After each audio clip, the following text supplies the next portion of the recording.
પારડીમાં luxury બસને નડ્યો ગંભીર અકસ્માત। અજાણ્યા વાહન ચાલકે એકાએક બ્રેક મારતા પાછળના ભાગે ધડાકાભેર બસ અથડાઈ।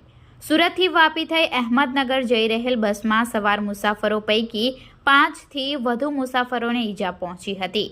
વલસાડના પારડી નેશનલ હાઈવે નંબર 48 પર ઓવરબ્રિજના ઉતરતા છેડે ઇન્ડિયન ઓઇલ પેટ્રોલ પંપ નજીક બનેલી અકસ્માતની ઘટનામાં સુરત ખાતેથી અહેમદનગર જવા નીકળેલી બસ નંબર GJ05BX1100 મુસાફરો ભરી સુરતથી નવસારીથી વલસાડથી વાપી તરફ જઈ રહી હતી।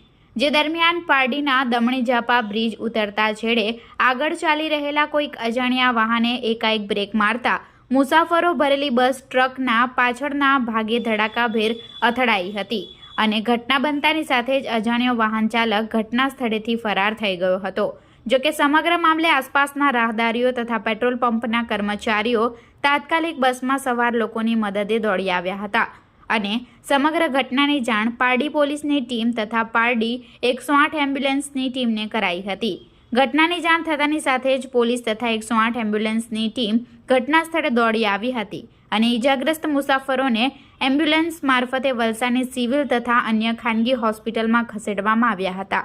જો કે આ અરસામાં પારડી પોલીસની ટીમે તાત્કાલિક ક્રેઇનની મદદ બોલાવી અકસ્માત થયેલ બસને સાઈડે કરાવવાની તજવીજ હાથ ધરી હતી।